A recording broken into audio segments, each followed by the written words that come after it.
Hi folks, now this is perhaps a little bit more unusual. Those of you who've watched my channel for a while will have been, you'll have seen countless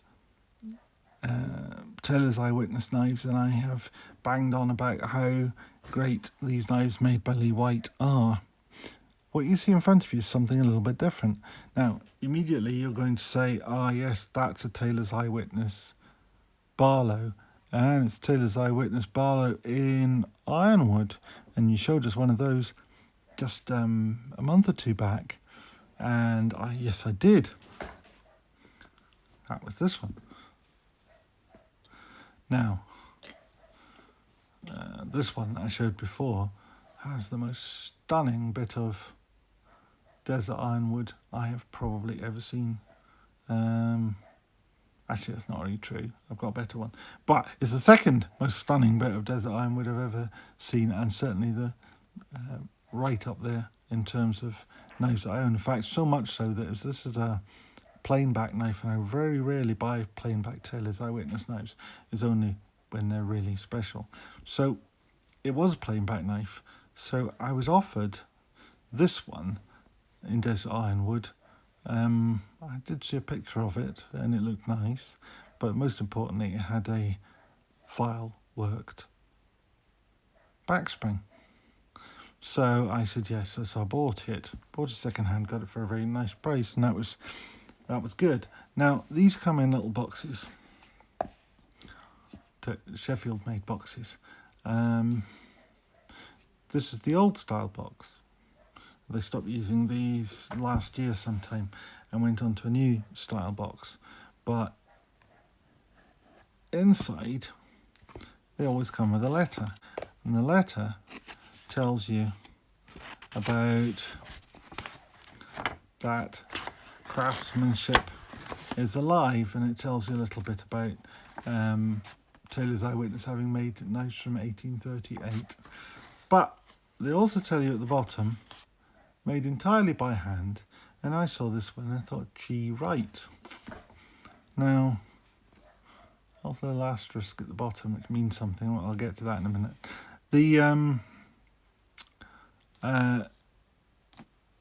I didn't know this name, because what I do know is in recent years there was a guy called Richard White that used to make knives, make pen knives at Taylor's Eyewitness, and Richard is Lee White's brother, who retired from the business. I don't know, he may have left anyway some time ago.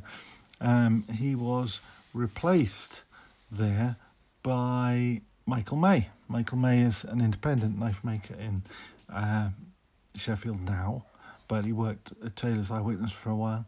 And then I know that Michael trained up Lee White, who now, I think for about 7 years, has been entirely responsible for all the output of Premier knives from Taylor's Eyewitness. So I asked the question, who the hell is G. Wright?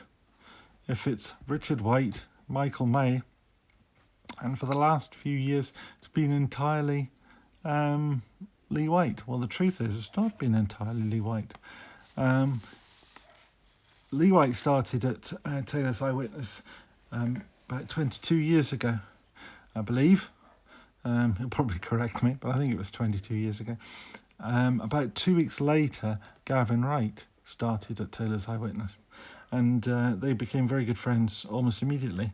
At some point, Gavin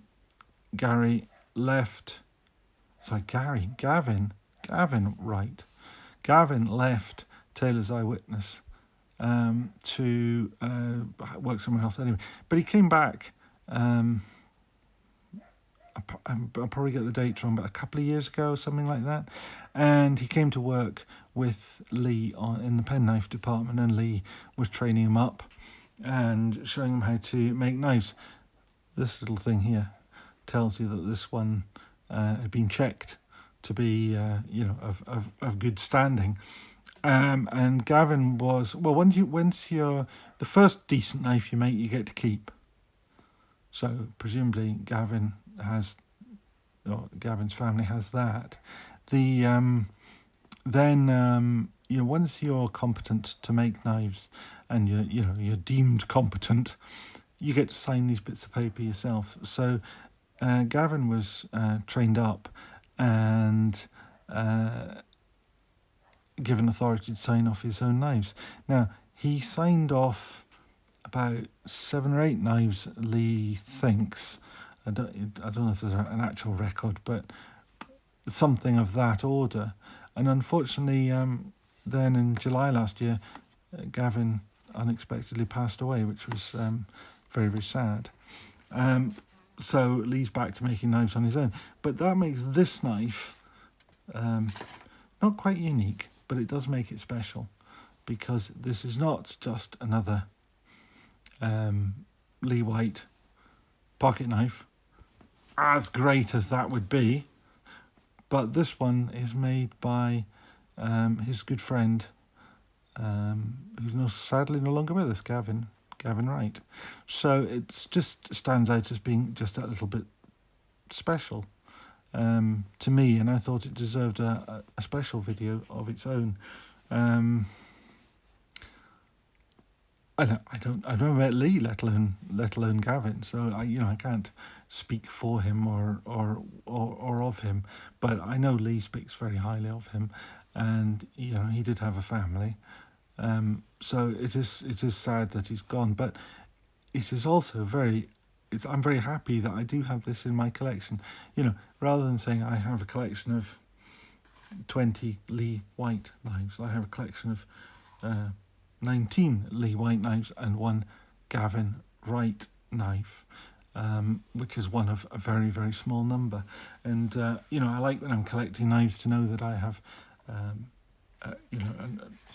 most of the items, well, every item from Lee or from Taylor's Eyewitness is unique to some extent, but this one has an extra degree of uniqueness, if you like, in that it's made by a maker who only signed off 7 or 8 knives.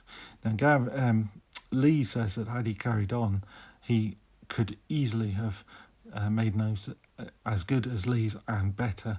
That may just be Lee's modesty, but he genuinely rated Gavin as picking up the craft quickly, learning well, and producing lovely bits of kit. And if this is an example of what he did, you can see from this that he certainly had what it takes to make beautiful knives. Now, I don't know that this is in that first. Well, this is one of the 6 or 7 that he was allowed to sign off. I don't know how many made that. Before they fully made the grade, and he was allowed to sign off on it. But I mean, this is a beautifully put together little knife. It has that handmade quality to it, in that you look at it and you can see that it's handmade. It's not machine cut. But when it comes to the accuracy of things that count, like the blade centering, absolutely spot on. The fitment of the spring and the liners, absolutely perfect. Now, one thing, I should have mentioned before I go on to the one thing, the fit of the tang at the top of the knife there, absolutely spot on. In the close, in the half stop, and of course it doesn't really matter in the open, obviously, but it is beautifully smooth in the open. What I did want to have a quick look at, though, something just sort of caught my eye, and what would be a good example to compare it with? Yeah, this would be an example. Now, this one is an Amboina burl. Now, set aside the fact that the handle scales are slightly wider on this and slightly narrower on that, which is just to do with the way that they were ground to bring out the best in the wood. But when you look at the file work, the pattern is the same, but it's not identical. I just feel that these ones here are slightly more, I would call it staccato, whereas these are slightly more flowing. Now, I think, now I could be wrong, is that you could tell one maker from another even when they're following the same pattern. So another example is this. Now these three knives are all made in the same pattern, all made in Sheffield. Now, all made by Taylor's Eyewitness makers at one time or another. And this one is actually a Michael May that he's made more recently. This one obviously is Gavin Wright that we were just looking at, and this is a Lee White. Now, the Lee White I think is a little more kind of flowing. I find this one a little bit more staccato. That's not a criticism, by the way, it's just a difference. I'm just trying to illustrate what I think is the different style. And then Michael's is different completely again. You know, it's the same pattern, but it's just got just a different style to it. And I think that you can tell one maker from another by looking at the file work. I think also that the large scoops in these may be cut with a wheel, and the large scoops in this may be cut with a file, just from looking really closely at them. But that might be complete and utter rubbish, and I might be corrected on both fronts.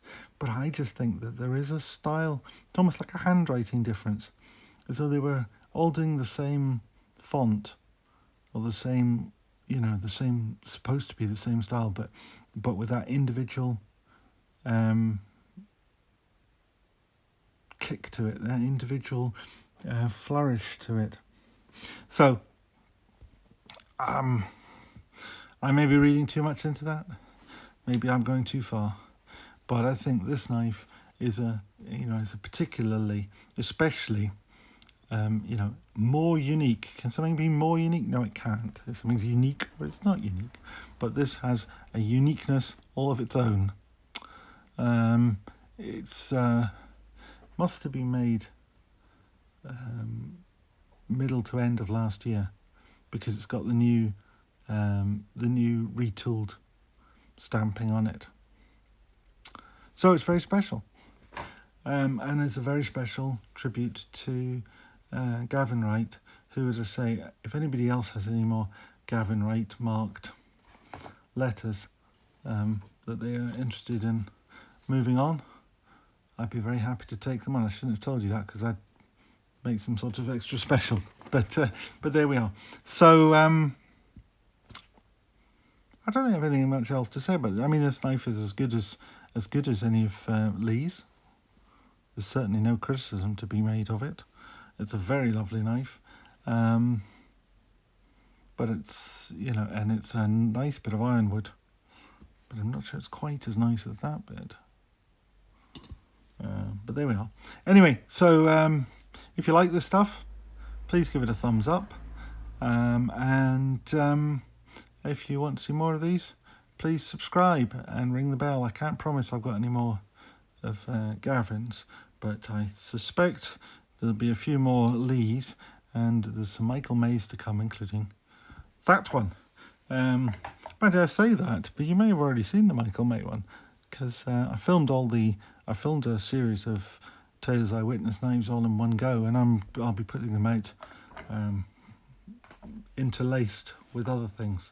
So there we are. But anyway, there will be more to show, and there's some other stuff as well, not just Sheffield Barlow knives. So thank you very much. See you next time. Bye.